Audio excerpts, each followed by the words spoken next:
부탁드리겠습니다. 자, 먼저 우리 존경하는 김남근 의원님 질의해 주십시오. 예, 서울 성북을의 김남근 국회의원입니다. 금감원장님, 네. 가상자산거래소는 금융회사입니까? 지금 금융위 부위원장님 얘기는 금융회사에 준하는 내부 통제 시스템을 도입하도록 하겠다 이렇게 했는데, 이미 저희는 가상자산거래소는 금융회사로 알고 있는데, 그리고 금융회사에 걸맞는 내부 통제 시스템을 갖춰야 되는데, 지금까지 금융회사로 보고 감독을 해왔습니까? 안 했습니까? 가상자산 거래소는 현행법상으로는 금융회사는 아닙니다.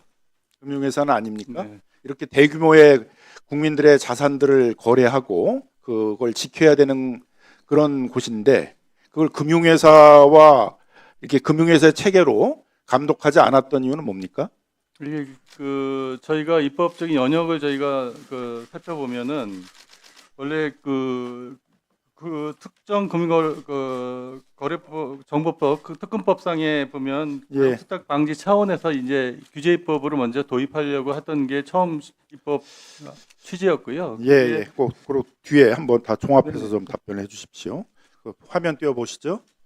저희가 좀 빗썸하고 다른 가상 자산 거래소를 한번 비교를 해봤어요. 그랬더니 그 업비트 같은 경우에는 실제 지갑 보유량하고 장부상에 있어서의 이제 거래상의 그 합계, 이게 계속 차이가 날 수 있잖아요. 그걸 5분마다 이제 조정을 해가지고 일치시키는 자동 시스템을 운영하고 있어요. 그걸 디프 모니터링 시스템이라고 그러는데, 그걸 운영하고 있는데, 지금 빗썸을 보게 되게 되면은 그런 것들은 없었던 것 같단 말이에요. 실제 지갑에는 42,000개 정도의 비트코인이 있었는데 62만 개가 거래될 수 있도록 그렇게 지금 장부상 그렇게 되도록 했고, 그게 일치가 빠른 시일 내에 되질 않았잖아요. 그러니까 이게 가상자산 거래소 간에 있어서도 거래 안전을 확보하기 위한 시스템 운영상에 큰 차이가 있다고 보여집니다. 그래서 왜 이렇게 큰 차이가 있는데도 이런 부분들이 제대로 감독되지 않았는지, 뭐 그런 점에 대해서도 금감원하고 또 빗썸 측에서도 한번 얘기를 해주십시오. 그 다음에 두 번째 거는 이제 보통 이벤트 행사 같은 걸 하게 되게 되면 이제 금융 회사들 경우에 있어서는 그 이벤트 행사에 필요한 계정을 따로 만들어서 그 계정에다가 그게 뭐 비트코인을 요 이벤트 행사로 뭐 500개 쓰겠다 그러면 그 500개를 이제 거기다가 집어넣고 그 한도 내에서 이제 운영을 하기 때문에 그 이벤트 행사 과정 속에서 뭘 초과해가지고 비트코인이 이제 배포가 된다거나 이런 것들은 이제 발생하지 않게 된단 말이에요. 어떻게 보면 이게 기본적인 이제 상식 같은 거 같은데, 이번 사건을 보면은 이제 그 빗썸 같은 경우는 이번 이벤트 행사라면서 별도의 이벤트 계정 같은 걸 안 만들었던 것 같아요. 그러다 보니까 이게 42,000개밖에 안 갖고 있는데 62만 개가 배포되는 그런 이제 상황이 발생한 거 아닙니까? 요거에 대해서는 좀 빗썸 측에서 다른 이제 가상 자산 거래소나 뭐 금융회사들에서 일반적으로 하는 이벤트 행사 때에 별도의 이벤트 계정을 만드는 이런 식의 운영 시스템이 없는지 그것들 한번 말씀을 해주셨으면 좋을 것 같고요. 그 다음에 또 문제점 중에 하나가, 이건 뭐 금융회사뿐만 아니라 일반 회사의 경우에도 거래 규모가 크면은 이제 그 규모에 맞춰 가지고 이제 여러 다층적인 결제 시스템이 있잖아요. 그죠? 뭐 예를 들면 1,000개 이상의 거래를 한다. 그런 거에 대한 감독을 한다 그러면 그걸 담당자만 전결로 하는 게 아니라 그 위에 뭐 부장이든 차장이든 결제를 할 거고, 그 위에 이렇게 시스템이 있을 거 아니에요. 그죠? 거래 규모나 이런 거에 따라서. 그럼 그거에 의해서 걸러지게 돼 있는데 오류들이, 이건 무려 62만 개를 거래하는 셈인데 그걸 그냥 담당자만 했다. 거기에 대해서 다른 결제 시스템 같은 것들에 대해서 걸러지지가 않았다. 이것도 굉장히 놀라운 얘기인 것 같아요. 이렇게 국민들의 많은 재산들을 거래하는 빗썸 같은 회사에서 회사의 기본적인 체계도 운영되지 못했다라는 것들은 굉장히 좀 놀라운 것 같은데, 또 다른 회사 같은 경우에 있어서는 이제 상호 또 견제 시스템도 있잖아요.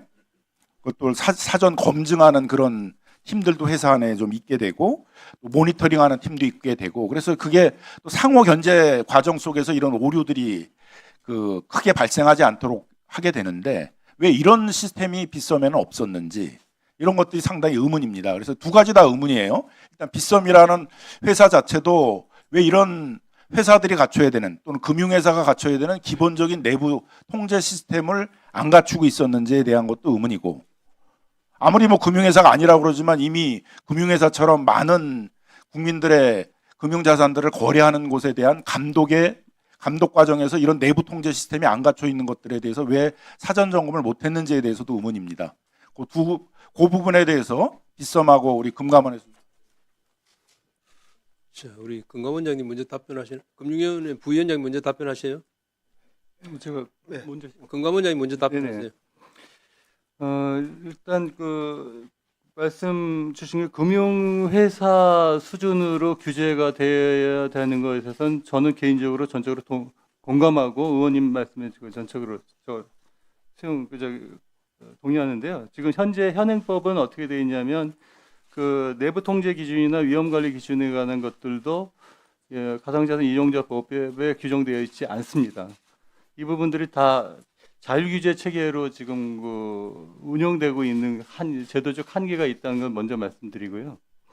그 다음에 이제 그 아까 말씀해 주신 거 관련돼서도 이제 업비트 관련된 부분도 5분 간격으로 된다 그러는데 이 부분에 관련도 저기 정책 당국하고 국회에서 한번 논의를 해보실 텐데 5분이 과연 적절한지 실시간 연동이 돼야 되는 거 아닌지에 관한 부분을 한번 검토를 해보실 필요가 있습니다. 가령 삼성증권에서 이제 그때 그 문제가 발생했을 때 그 보완을 했을 때 어떻게 됐냐면 시스템상으로서 총 발행 주식 수를 넘는 부분은 입력 자체가 안 되게 전산 시스템이 정비됐습니다. 그때는. 근데 여기도 이 부분이 실제 보유 잔고하고 장부상 잔고가 실시간으로 일치되는 연동 시스템들이 돼야지만 시스템상의 안전성이 확보되거든요. 이 부분에 가는 것들을 2단계 입법에서 보완해 주시면 좋겠고요. 이 5분도 사실은 짧은 게 아닙니다. 굉장히 긴 겁니다, 지금. 그래서 이 부분에 가는 것들 제도적 보완의 필요가 있고 저희가 그걸 왜 못했느냐에 관한 부분에 대해서는 그 핑계이긴 합니다만 이 부분에 관한 그 자율관리 체계의 한계, 제도 한계를 철감하고 또한 저희도 그 부분의 지적이나 이런 것들을 계속했는데 규제 체계가 자체가 없습니다. 이 부분에 대해서 위반을 하더라도 이행을 강제할 방법은 지금 없다는 것은 먼저 말씀드리겠습니다. 그 부위원장 답변할 게 예, 있습니까? 말씀하신 내용이 우리가 가야 될 내부 통제의 기준을 이제 김남근 의원께서 지적해 주셨고 저희가 2단계 입법에 동 내용을 반영을 하고 그 강제력을 갖도록 그렇게 준비를 하겠습니다. 상시적인 감시가 돼야 되고 이런 중요한 사고 발생 우려가 있으면은 다층적이고 복수의 어떤 통제 장치가 있는 것들이 금융회사는 잘 마련되어 있는데 그 내용을 저희가 빠른 속도로 2단계 입법에 반영을 하도록 지금 준비가 되어 있습니다. 자, 빗썸의 이재현 대표 답변하세요. 네. 그 질문하신 그 내용에 답변 드리기에 앞서 아주 짧은 시간 동안만 그 저희 사과의 말씀을 좀 드리도록 하겠습니다. 존경하는 위원장님 그리고 정무위 위원님, 그 디지털가상거래소 빗썸의 이재현입니다. 우선 당사의 이벤트 오지급 사고 소식으로 상심이 크셨을 국민 여러분께 진심으로 사과드립니다. 또한 대한민국 디지털 자산 시장을 신뢰해 주신 고객 여러분과 또 건전한 산업 발전을 위해 불철주야 노력하고 계시는 의원님 그리고 금융당국 관계자분들께 감히 헤아릴 수 없는 심려를 끼쳐드린 점 진심으로 사과드립니다. 이번 사고의 최종 책임자로서 진심으로 머리 숙여 다시 한번 사과드리겠습니다.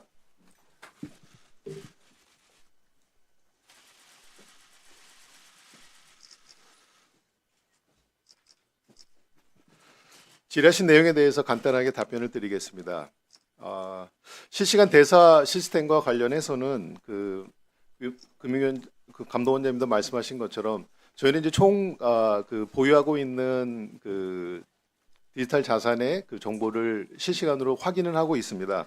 이번 그 이벤트 오지급 그 사고와 관련해서 저희가 지급하고자 하는 양이 현재 저희가 보유하고 있는 양을 크로스 체크하는 그런 검증 시스템은 이번에 반영되지가 못했던 사항을 인정합니다. 또한 이벤트 설계 과정에서 저희가 이제 지급하고자 하는 내용량만큼만 이제 한도 계정으로 분리하는 부분도 이번 저희 사고에서는 이제 반영되지 못했던 부분이 있습니다. 또 마지막으로 질문하셨던 다중결제와 관련됐던 부분은 저희가 오랜 기간 동안 뭐 유사한 이벤트를 많이 진행하면서 사실은 다중결제 관련된 부분을 내부에 탑재해서 운영을 해 왔는데요.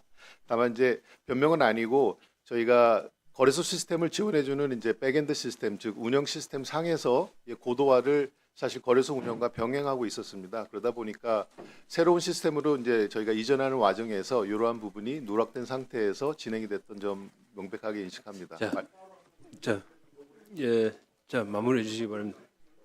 알겠습니다. 자, 다른 의원님들도 지적하실 거니까요. 의사 진행관, 예, 강민구 의원 1분만 드리세요.